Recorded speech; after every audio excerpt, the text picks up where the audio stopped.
Settimana prossima Champions League, avete organizzato anche attraverso il supporto del vostro lavoro in comune, avete organizzato un maxi schermo in Piazza Duomo, ci sarà tantissima gente. Cosa ti senti dire a questi tifosi dell'Inter che vorranno vedere una gara? Io non dico festeggiare perché sono scarmantico, però vorranno vedere una gara.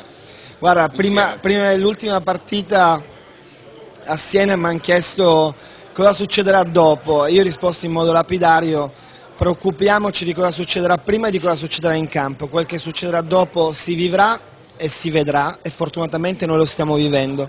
In relazione alla Champions, io credo che questo amore, questa attenzione che ha trascinato i tifosi fino a giocare una partita successiva all'ultima partita di campionato, perché altre volte ci siamo trovati qui, l'ultima partita di campionato era anche l'ultima partita della stagione. Quest'anno c'è una partita in più e quindi credo che i tifosi meritino quest'ultima partita e l'Inter merita i propri tifosi, quindi di avvicinarsi al maxi schermo ed è già piazzato, di fatto è l'urban screen alla destra del Duomo, quindi guardando il Duomo sulla destra, e di guardare quello che questa squadra e questa società è stata capace di regalare. Speriamo che il regalo sia davvero un regalo grande. Grazie Manfredi, ti lascio andare alla tua serata, buon divertimento, Forza Inter. Posso dire anche Forza Inter Channel? Grazie, ciao. Ciao. Arriva il taglio della torta con Angelo Mario Moratti che dà il via a quello che sarà la festa attraverso appunto il taglio della torta. Sentite il boato della gente, il Cuccio Cambiasso che inizia anche il festeggiamento in stile Formula 1 con lo champagne dedicato a tutti i presenti in sala, nebulizzato sulla testa degli astanti, anche Walter Saboli insieme a lui, tanti bambini presenti, come da tradizione. Una delle cose più belle che riguardano il fece internazionale, abbiamo sempre festeggiato con diverse generazioni di interisti.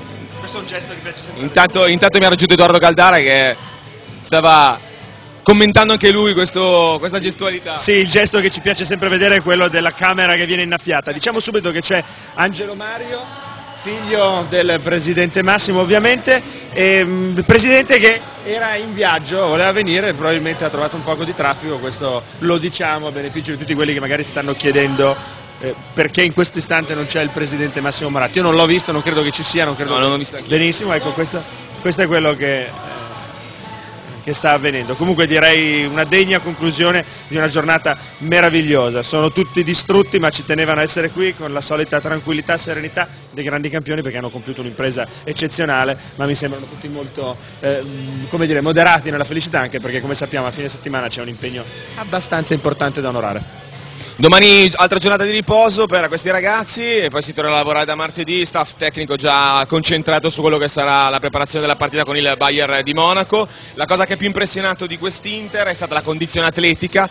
Ha fatto bene Roberto Scarpini a sottolineare con Rui Faria la bontà del lavoro svolto quest'anno. Ha iniziato l'estate scorsa con il ritiro negli Stati Uniti, che ha portato l'Inter ad essere una delle squadre fisicamente più in forma d'Europa, e forse anche per questo che si sta giocando con il Bayern di Monaco una finale. Bayern che anch'esso è una squadra molto fisica, squadra molto dotata. Ancora musica dall'interno della sala delle feste del Melià, con tutti i bimbi in braccio ai loro papà. E a proposito di papà, c'è Alessandro Villa che ci ha raggiunto. Papà, lo diciamo, esatto, lo diciamo e basta. Tutto questo. Sì. Stavo dicendo a proposito di papà, però in realtà stavo evidentemente scherzando. Dicevo, serata straordinaria, Piazza Duomo sembrava ancora più piena, ci diceva Beppe Baresi. Sì. La tua sensazione, ormai sono abitué, quindi. Ma esatto, diciamo che rispetto a allora, l'anno scorso è stato uno scudetto sui generis perché ha vinto il ritiro senza giocare e va bene. Rispetto a Parma assolutamente, dove la piazza era vuota durante la partita, si è riempita dopo il fischio finale. Qui i ragazzi di Piazza Duomo l'hanno vissuta tutta la partita, era già molto affollata al fischio iniziale, qualcuno non l'ha vista nemmeno, si è sentita radiolina pur di essere lì, e poi dalla fine in poi è stato tutto un tripudio come questa canzone. Lasciamo un po' di real audio, queste immagini bellissime. Madrid, andiamo a Madrid, andiamo a Madrid, andiamo a Madrid, andiamo a Madrid. Spettacolare, una cosa impressionante.